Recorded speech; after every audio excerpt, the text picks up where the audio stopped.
What's a relic like you doing in a place like this? The voice was a low growl, thick with cheap whiskey and unwarranted arrogance.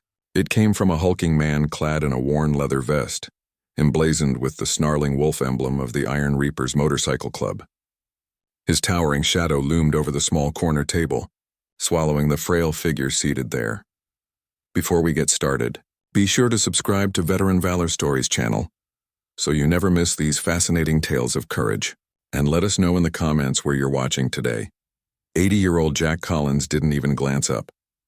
His hands, marked with age spots and tremors, held a glass of water with surprising steadiness. The faint quiver that sometimes overtook him was absent for the moment. His pale blue eyes were fixed on the condensation slowly trickling down the glass, tracing a tiny, cold river against the stale, humid air of the rusty anchor bar. The bar was a dive in the truest sense, sticky floors that clung to shoes, the air thick with the scent of spilled bourbon and lost dreams.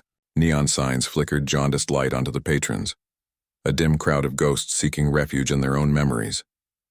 And Jack was just another specter, hoping to sit quietly with his past.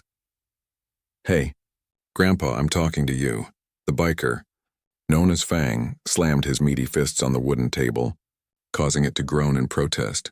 "This is our turf. We don't like strangers, especially not broken-down old men." He nodded toward the cane leaning against Jack's chair, his sneer sharp and mocking. Jack finally lifted his gaze. His eyes, pale and washed out, held an unsettling depth.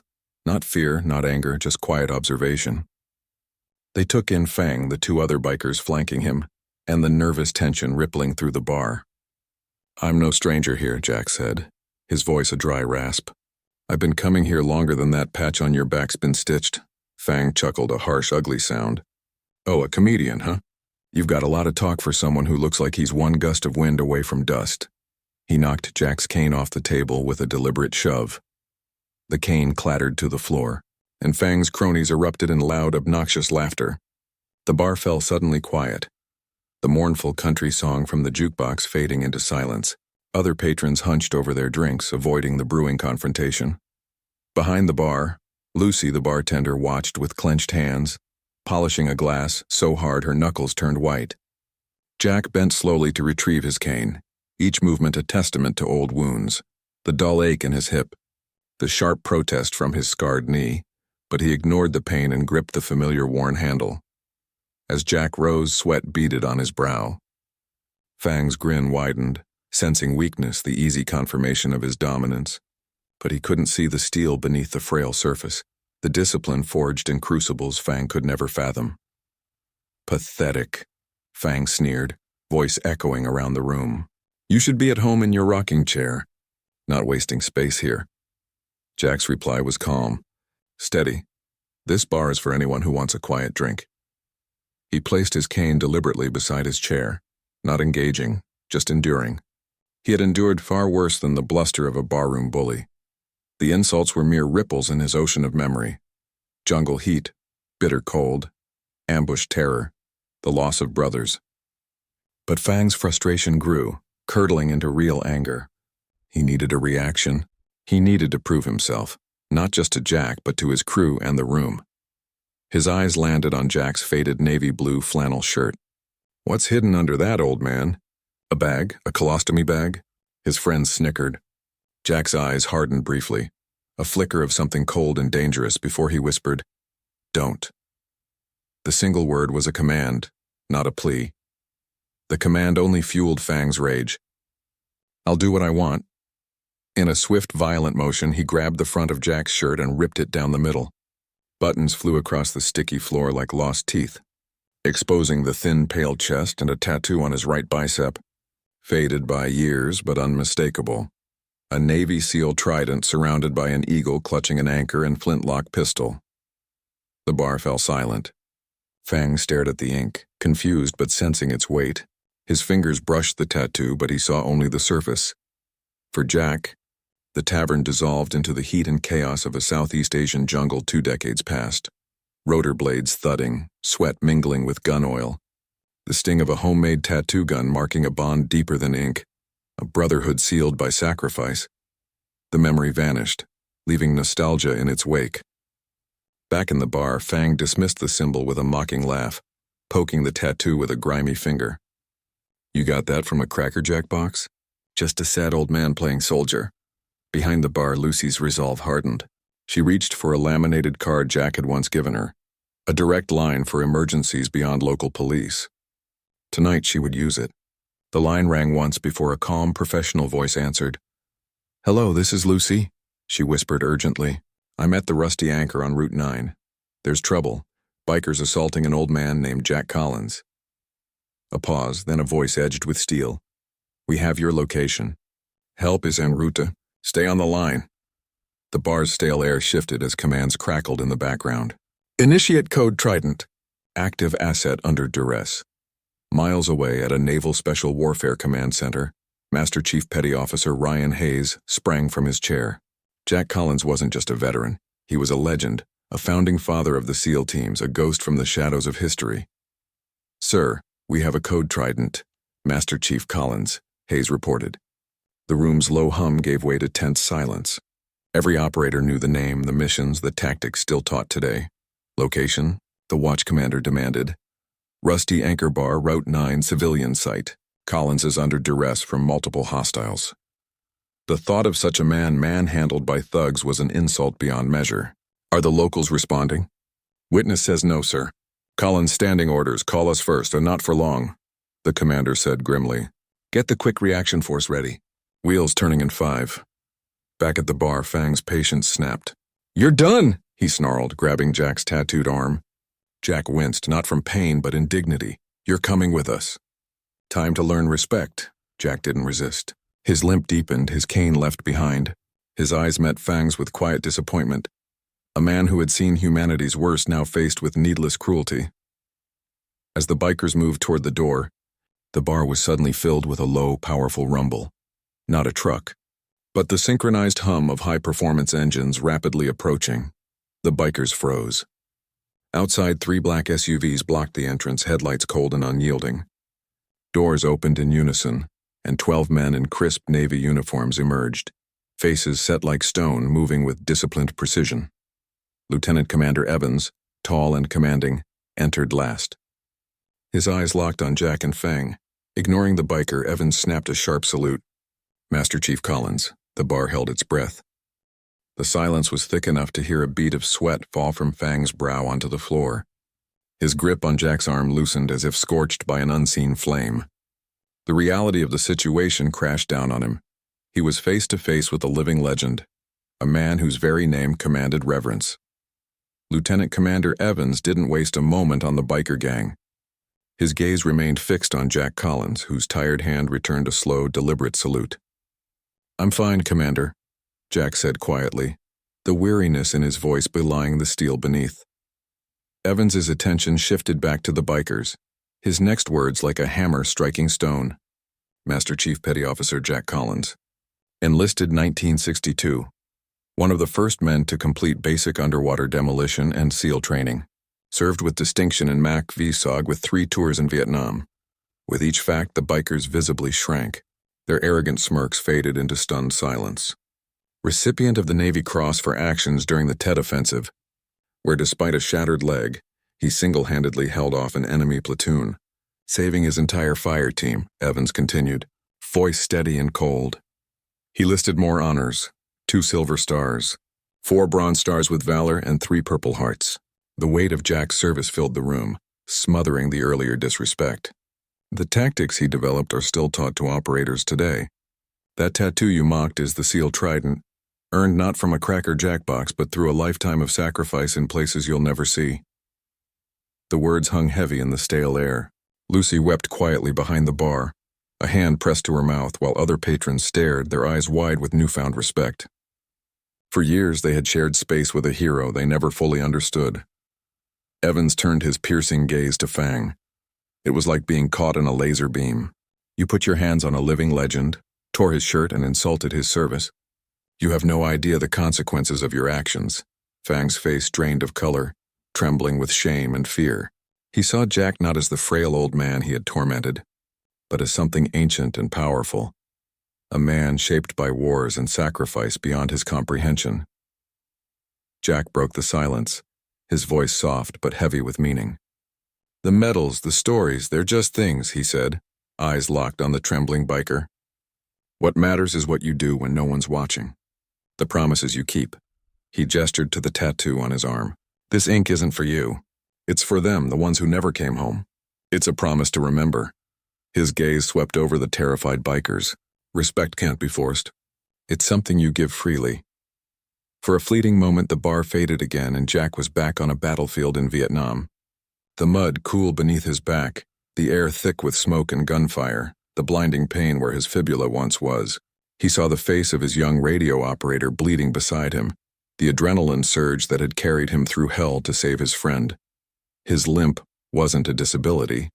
It was proof. Proof of a debt paid in blood. Suddenly, the wail of police sirens shattered the moment. Local deputies arrived to a scene beyond their comprehension. A bar secured by silent, disciplined Navy operators and a group of cowed bikers under the watchful eyes of a commanding officer who seemed capable of striking down a man with a look. The fallout was swift. The SEALs refrained from violence, providing only statements to the deputies. Fang and his crew were arrested for assault. Word spread quickly, and the Road Vultures National Chapter expelled the entire gang for bringing shame by attacking a Navy SEAL Master Chief. Months passed, and the rusty anchor grew quieter. Jack still came in each evening for his glass of water, now wearing a new flannel shirt buttoned to the collar. One afternoon as he left, he spotted a familiar figure sweeping the grocery store parking lot next door. It was Fang, thinner, his face drawn and defeated. The cocky swagger was gone, replaced by the heavy stoop of a man humbled by consequences. Their eyes met across the asphalt.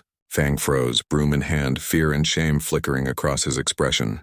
He gave a stiff, jerky nod, a silent, unspoken apology. Jack studied him for a long moment, then raised his hand in a slow, deliberate nod of acknowledgement and forgiveness. He climbed into his old pickup truck and drove away, leaving Fang to sweep away his ghosts, both real and imagined. The rusty anchor bar settled back into its usual rhythm, the heavy tension dissipating like smoke after a storm. Jack Collins, the quiet man with the weathered face and a past few could fathom, resumed his place at the corner table. His hands, scarred and steady, wrapped around a warm cup of coffee instead of the glass of water he once held. The new flannel shirt hugged his frame, buttoned to the very top, a small armor against the outside world's gaze. Lucy moved behind the bar with practiced grace, her eyes occasionally flicking toward Jack with a mixture of concern and respect. She had seen the layers beneath his calm exterior, the battles fought long ago, the ghosts that walked beside him. Tonight, the bar was filled with a different kind of silence, one that spoke of understanding rather than fear. Jack's mind wandered back to the moments that had led to this fragile peace. The confrontation with the Iron Reapers had been more than a simple barroom scuffle. It was a reckoning. The bikers, loud and brash, had mistaken age and frailty for weakness. They could not comprehend the years of sacrifice etched into every line on Jack's face, every scar on his body. His eyes traced the worn wood grain of the table, each swirl a reminder of time passing, time that had not dulled the sharp edges of his memory. The pain in his hip and knee whispered reminders of battles fought in jungles thick with danger, and nights cold enough to freeze the soul. Yet beneath the physical aches lay a heart tempered by loyalty and courage. Lucy approached quietly, setting a fresh coffee before him. "You all right, Jack?" she asked softly, her voice carrying the warmth of genuine care. Jack gave a small nod, his pale eyes meeting hers. "As well as can be expected," he murmured, the words carrying the weight of experience. "Thank you, Lucy." The bar's door swung open, letting in a cool breeze and a handful of patrons seeking refuge from the evening chill. Among them, a young man paused, glancing toward Jack with curiosity. He was a veteran himself, recently returned and searching for stories of those who had walked the path before him. Jack's gaze softened as the young man approached. "You looking for tales of valor?" Jack asked, his voice low but steady. The young man nodded eagerly. "I want to understand what it means to serve, to carry the weight of sacrifice." Jack smiled faintly, a flicker of the old fire rekindling. "It's not the medals or the stories that define us," he said slowly.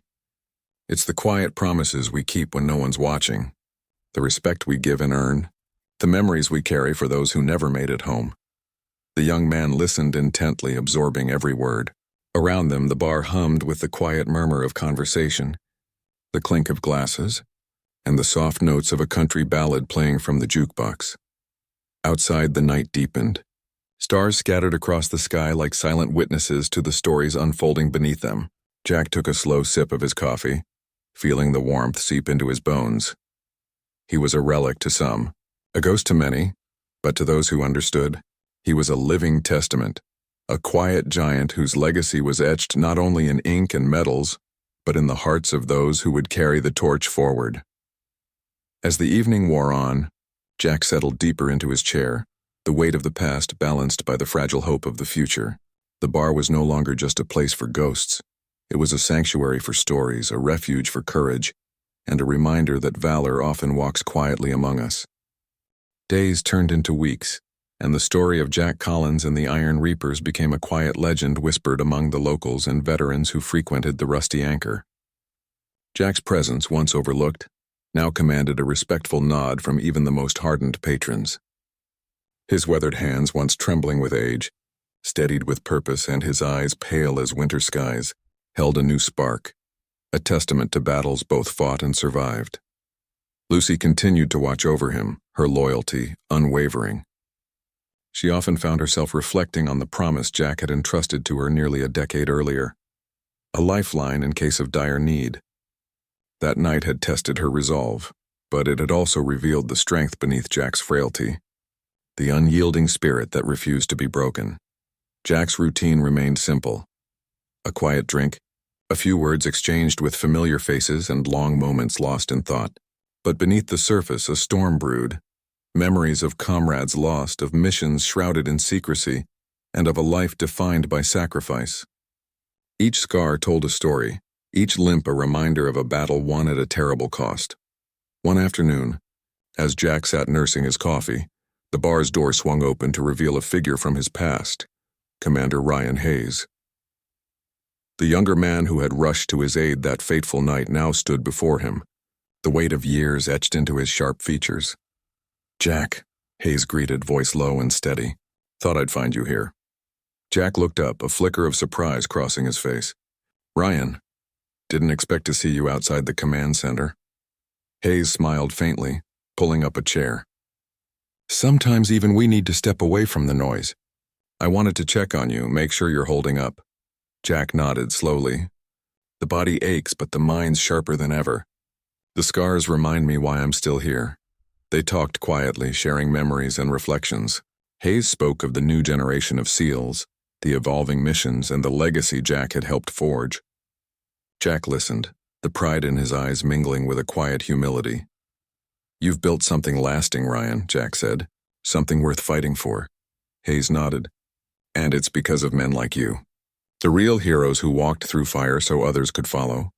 As they spoke, Lucy watched from behind the bar, a warm smile on her lips. The past and present converged in this small sanctuary, where stories of valor were not just remembered but lived. Outside, the sun dipped low, casting long shadows across the parking lot.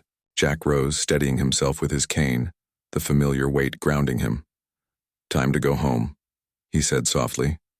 Hayes stood as well, offering a steady arm. "Until next time, Jack." The two men left the Rusty Anchor together, their footsteps echoing a silent promise that the torch of courage would continue to burn bright, carried forward by those who understood the true meaning of sacrifice. The seasons changed, and with them, the rhythm of life around the Rusty Anchor bar settled into a gentle cadence. Jack Collins remained a steady presence, a living bridge between a turbulent past and an uncertain future. His once fragile frame had grown sturdier with purpose, and the quiet strength in his eyes became a beacon for those seeking solace or inspiration. The bar had transformed from a mere watering hole into a gathering place for veterans, locals, and anyone who respected the unspoken bond of service and sacrifice. Stories flowed freely, laughter mingled with quiet reflection, and the weight of history was carried with dignity. One crisp autumn evening, as the golden light filtered through the bar's dusty windows, Jack leaned back in his chair, a faint smile playing on his lips. The room buzzed softly with conversation, the familiar hum of the jukebox playing a soulful tune in the background. Lucy approached, carrying a small envelope. "This came for you today," she said. Placing it gently before him, Jack opened it carefully, revealing a letter embossed with the seal of the Naval Special Warfare Command. Inside was an official commendation, a belated recognition of his lifetime of service and sacrifice. The words spoke of honor, bravery, and a legacy that had inspired generations. He traced the embossed emblem with a trembling finger, a flood of memories washing over him. Friends lost, battles fought, promises kept. The bar fell quiet as Jack stood, the weight of the moment settling over everyone present. He addressed the room, his voice steady and warm. "I'm no hero," he said softly. "Just a man who did what he had to do. But it's the brotherhood, the bonds we forge in the toughest times that truly define us." His gaze swept over the faces around him, each marked by their own stories of courage. Remember them, honor them, and live with the kind of respect that can't be earned by medals alone. A slow, heartfelt applause filled the room, rising to a standing ovation. Jack smiled, humbled but proud, knowing that the true measure of valor was not in recognition, but in the quiet dignity of a life lived with honor. As the night deepened, Jack gazed out the window at the stars scattered across the sky. He whispered a promise to the fallen, to the living, and to the future, that their sacrifices would never be forgotten. The rusty anchor bar remained a sanctuary, a testament to courage that walked quietly among them, embodied in the steady heart of a man who had seen it all and carried it with grace. And so, the story of Jack Collins, the old man with the Navy SEAL tattoo, became more than a legend. It became a living reminder that true heroism often hides in plain sight, in the quiet moments and in the promises we keep when no one's watching.